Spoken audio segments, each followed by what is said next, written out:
ঠেকাতে আসবেন না। গায়ের শক্তি দিয়ে সেই ছাত্রলীগও চেষ্টা করেছিল সেদিন নেতা নিয়ে থাকতে, কিন্তু ছাত্রলীগও টিকে থাকতে পারে নাই।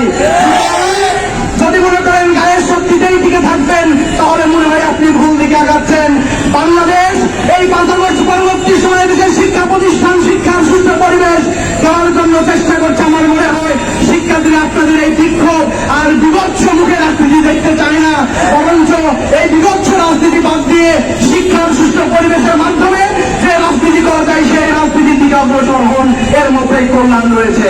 সম্মানিত উপস্থিতি, পরিশেষে বলতে চাই, গত 48 থেকে 52 ঘন্টায় চট্টগ্রাম বিশ্ববিদ্যালয়ে যেভাবে আক্রমণ করা হয়েছে, যেভাবে বাংলাদেশ কৃষি বিশ্ববিদ্যালয় আক্রমণ করা হয়েছে, যেভাবে ডাকসুনে একের পর এক নতুন ষড়যন্ত্র করা হচ্ছে, আমার মনে হয় যে বাংলাদেশের মানুষের হাতে হাতে মোবাইল আছে, এখন খুললে দেখতে পায় এই ষড়যন্ত্রকারী কারা।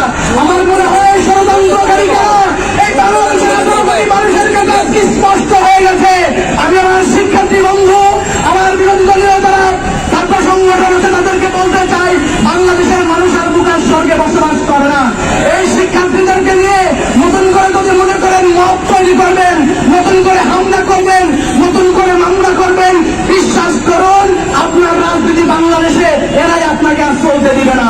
আমি ছাত্র শিবিরের ভাইদের উদ্দেশ্যে বলতে চাই, আপনার ফেসবুক থেকে শুরু করে প্রত্যেকটি জায়গায় সংযত হতে হবে। আপনি যদি সংযত ভূমিকা পালন করতে পারেন, আমরা এই যে বর্তমান সময়ে আমাদের বিপক্ষে যে ন্যারেটিভ দাঁড় করানোর চেষ্টা করা হচ্ছে, ছাত্র শিবির নাকি নারীদেরকে হেনস্থা করে, আমি বলতে চাই প্রিয় ভাই, আপনি একটু জরিপ করে দেখুন। আপনি বন্ধুবাদী সংগঠন, আপনার বোনকে, আপনার মা, আপনার প্রতিবেশীর সামনে একটু জিজ্ঞাসা করে দেখুন ছাত্র শিবিরের কোন ভাই টিজিং করেছে কিনা। ইতিহাস 1 বছরের নয়, আপনি কোন শতাব্দী ইসলামী ছাত্র শিবির বাংলাদেশের জমিনে কাজ করছে। আপনি যদি আপনার মাকে, আপনার বোনকে, আপনার নানিকে, আপনার দাদিকে জিজ্ঞাসা করেন ছাত্র শিবির টিজিং করে কিনা, আমার মনে হয় তারা সহজেই বলে দিবে যে বাংলাদেশে যদি এমন কোন সংগঠন থাকে যারা ধর্ষণের বিপক্ষে কথা বলে, যারা টিজিং এর বিপক্ষে প্রতিবাদ জানায়, তার নাম হল ইসলামী ছাত্র শিবির। আপনি মনে করলে হবে না ছাত্র শিবির নারী হেনস্থার সাথে সম্পৃক্ত। আমি তার আহ্বান রাখতে চাই যে অন্যায় অপরাধগুলো ঘণ্টাতে সংঘটিত হচ্ছে, আপনারা ইসলামী ছাত্র শিবিরের সাথে কাঁধে কাঁধ রেখে বরং শিক্ষার্থীদের নিরাপদ ক্যাম্পাস নিশ্চিত করুন।